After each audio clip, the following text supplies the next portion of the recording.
Ma prochaine invitée, c'est Mme Janaïna Kamidé, qui est directrice du service aux entreprises à l'Agence de développement économique Québec international. Madame Kamidé, bonjour. Bonjour. Merci d'être là. Merci pour l'invitation.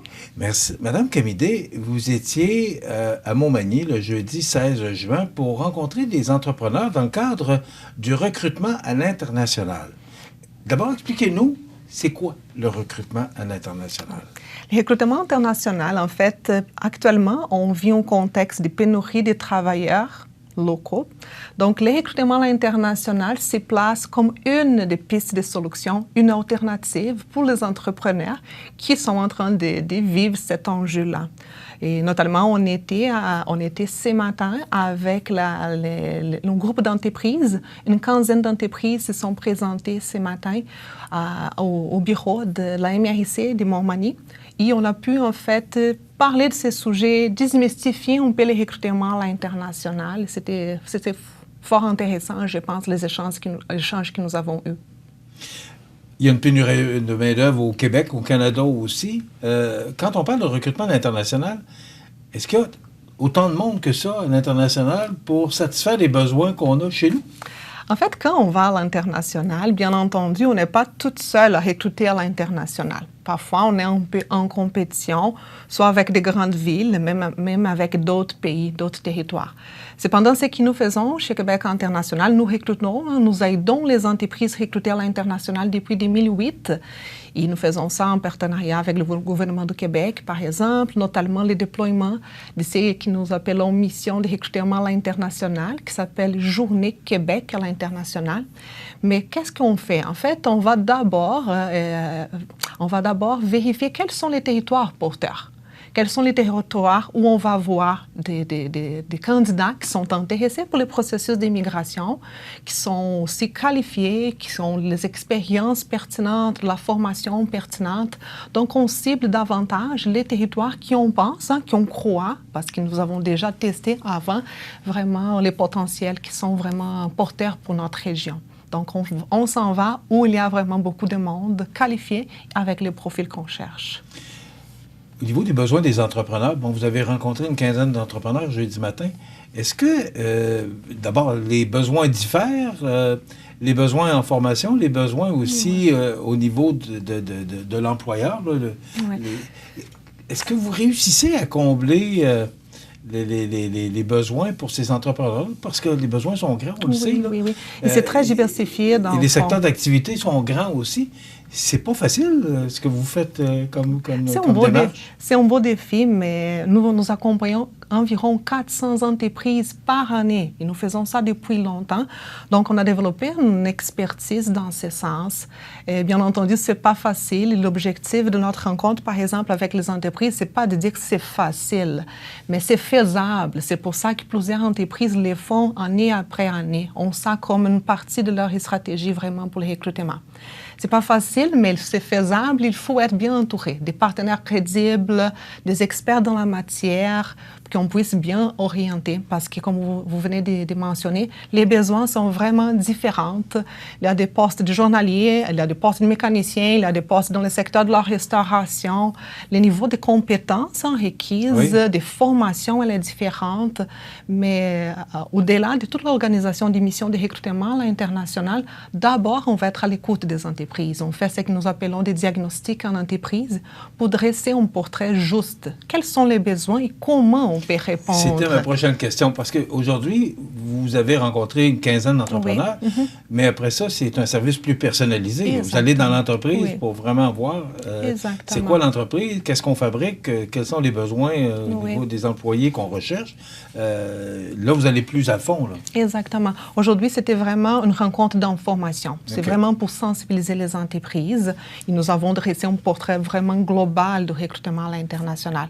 Mais dans tous les services que Québec International nous offrons, nous avons les mandats d'ailleurs de répondre à toutes les entreprises de la Chaudière-Appalaches et de la capitale nationale. On a mandaté pour ça. On peut vraiment partir des rencontres de diagnostic pour valider les besoins de l'entreprise. On peut donner des services conseils. On peut vraiment offrir des formations. Et parfois, on va dire, en toute transparence, que l'entreprise a encore beaucoup de travail à faire localement avant de s'en aller à l'international. Okay. Parfois, on va dire également, non, vous êtes prête, nous pouvons en fait vous aider dans cette belle aventure. Et là, on travaille beaucoup en concertation, soit avec les organismes locaux. Là, je viens de mentionner les partenariats que nous avons eus avec la MRC de Montmagny pour la tenue de cette rencontre aujourd'hui. Donc, c'est un service vraiment très, très personnalisé. Et soit nous pouvons aider l'entreprise à être plus autonome dans ses démarches, soit nous pouvons la prendre par la main en offrant un service plus sur mesure, plus clé en main. Donc, ça dépend vraiment du besoin de l'entreprise. Est-ce que le besoin est aussi criant qu'on le croit? Oui. En fait, la pénurie de main-d'œuvre frappe le Québec, mais également la région de Chaudière-Appalaches. Est-ce qu'on est la pire région? Parce que la façon dont vous parlez, je peux pas est-ce que Chaudière-Appalaches au Québec est la pire région au niveau de la pénurie de main-d'œuvre? En fait, je ne peux pas dire que c'est la pire, mais c'est comme une région qui a un besoin important. Là, si ma mémoire est bonne, pour vous donner un chiffre, l'année passée, 2021, il y a eu quand même une augmentation historique des postes vacants dans la région. On parle d'environ 9500 postes vacants dans la région. Donc, c'est quand même très, très... Pour Chaudière-Appalaches? Exactement, seulement pour la Chaudière-Appalaches. Oui. Non, c'est beaucoup et c'est très varié en tant que domaine. Donc, c'est un peu dans ces contextes-là qu'on a dit, écoute, on va tenir une tournée en Chaudière-Appalaches. C'était une série de rencontres, 8 rencontres que nous avons eues un peu partout. Et aussi pour présenter aux entreprises l'évolution de notre offre de services qui a été aussi modulée selon les besoins des entreprises en région. Donc, on était à l'écoute. Aujourd'hui, on vient pour présenter et par la suite, ce qu'on veut, c'est vraiment continuer de discuter avec les entreprises pour ensemble peut-être trouver des pistes de solutions pour tout ça. On dit toujours que chez nous, on a notre façon de faire. À l'international, est-ce que ça diffère? Est-ce que je pense à une entreprise d'aluminium qu'on a parlé récemment, là, qui a des besoins en main-d'œuvre aussi. Bon, mais la façon de faire dans cette compagnie-là, est-ce que les compagnies qui sont similaires à l'étranger offrent le même style d'emploi? Ça ne doit pas être pareil. Parfois, c'est similaire, parfois non. Souvent, ce qu'on voit, c'est que les entreprises ont besoin quand même de faire une mise à niveau d'employés qui arrivent de l'international, soit pour le niveau langagier, soit vraiment pour une technologie. Donc, souvent, il y a un besoin d'une mise à niveau. Cependant, l'expertise est aussi présente à l'international. Parfois, c'est seulement une façon un peu différente de faire, mais la mise à niveau se passe rapidement. Et les travailleurs qui viennent aussi de l'étranger viennent avec leur bagage, avec leur expertise. Et ça, c'est une richesse également. Parce que parfois, on pense que les différences, c'est quelque chose ça va être dérangeant, mais parfois, c'est notre façon de faire, notre vision, qui peut être très, très enrichissant également pour les organisations. On a des problèmes au niveau de l'immigration, on le sait, pour les gens qui veulent venir chez nous, s'intégrer dans notre pays, c'est pas simple. Est-ce que pour vous, c'est encore une barrière? Est-ce que pour l'entrepreneur, c'est une autre barrière? En fait, c'est un beau défi, c'est un projet de vie pour quelqu'un qui vient immigrer ici, c'est laisser tout ça à son pays d'origine et revenir, c'est quand même un beau projet, c'est quand même de beaux défis. Intégrer un nouveau arrivant au sein d'une organisation, c'est pas facile non plus, mais c'est que j'essaie de dire, et moi je pense que j'ai l'obligation de ne pas vendre le monde en rose, mais c'est que je veux vraiment sensibiliser les entreprises que c'est possible.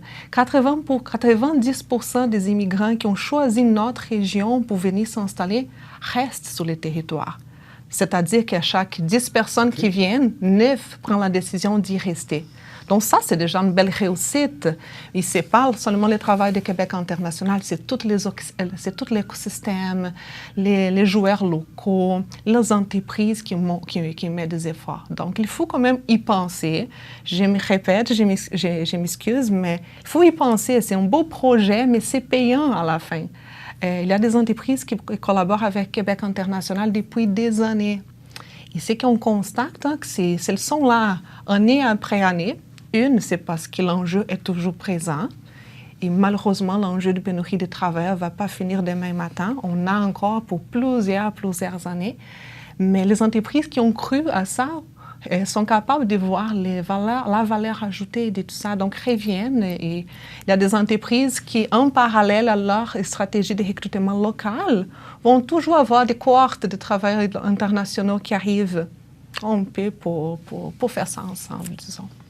Madame, on dit que ce problème de main-d'œuvre, de pénurie de main-d'œuvre, va se poursuivre encore une dizaine d'années. Oui, même Est-ce plus. que vous êtes plus positive que les gens qui prévoient ou qui nous donnent ces statistiques-là?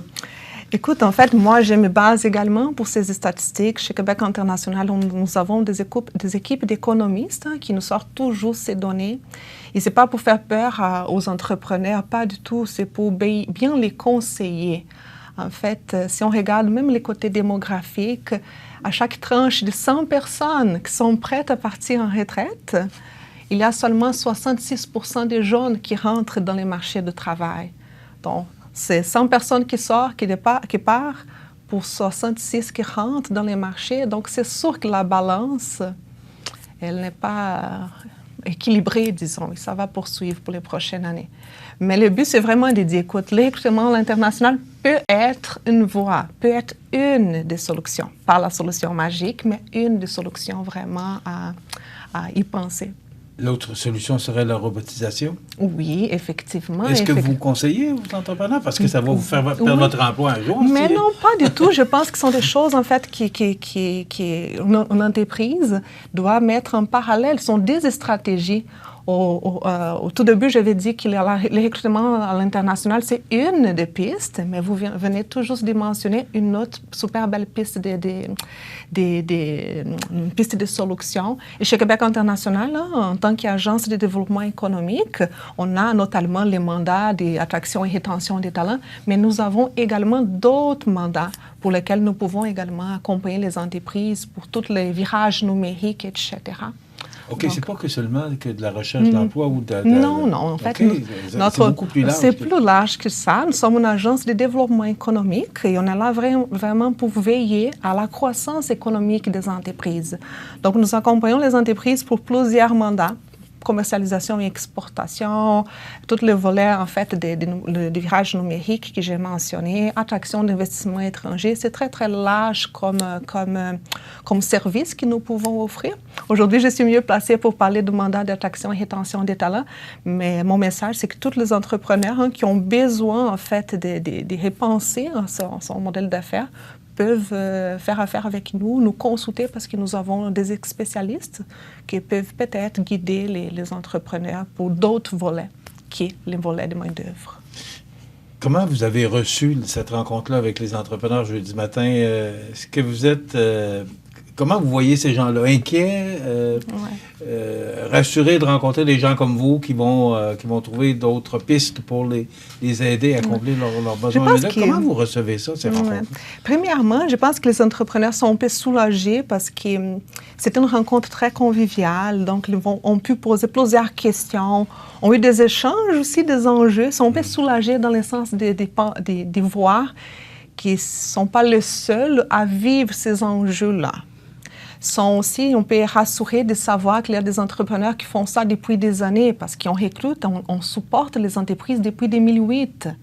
On a déjà mené plus de 70 missions de recrutement à l'international. On est des experts dans la matière parce que parfois, quelqu'un veut recruter à l'international, ne savent pas pour où commencer. Donc, dans ce sens, je pense que c'est une bonne nouvelle. Si ça, c'est une piste de solution, là, je vois Québec International qui peut me supporter. On est un organisme à but non lucratif, donc nous comptons sur plusieurs services, soit gratuits aux entrepreneurs, ou soit à des frais vraiment plus symboliques, parce qu'on est supporté également pour les 3 piliers gouvernementaux, etc. Donc, je pense qu'au-delà de la problématique, c'est comme une lumière au bout du tunnel. Ouais. Donc, c'était un peu dans ce sens. Est-ce qu'il va y avoir d'autres rencontres rapidement? Oui, en fait, on est presque en train de finir notre tournée, mais on va avoir une prochaine rencontre le 28 juin pour les entreprises de Lille. OK. À Lille. Dans votre boule de cristal, vous êtes optimiste? Oui, toujours. OK. J'aime ça entendre ça. Madame Janaïna Kamidé, qui est directrice du service aux entreprises pour l'agence, l'Agence de développement économique Québec international. Merci d'avoir été avec nous. Merci Ça nous a encore. éclairé beaucoup sur nos besoins en main-d'œuvre. Et je suis pas content de savoir que Chaudière-Appalaches est peut-être pas l'une des pires, mais une des plus mal prises au niveau de la pénurie de main-d'œuvre. On va faire ce qu'il faut, probablement avec des gens comme vous, qu'on va réussir à Comptez combler nos sur nous. besoins. Merci beaucoup, madame. Merci encore pour Voilà. l'occasion. Alors, je rappelle Mme Janaïna Kamide, qui est directrice du service aux entreprises. Ça complète dans quelques instants les grands titres de l'actualité avec José Soucy.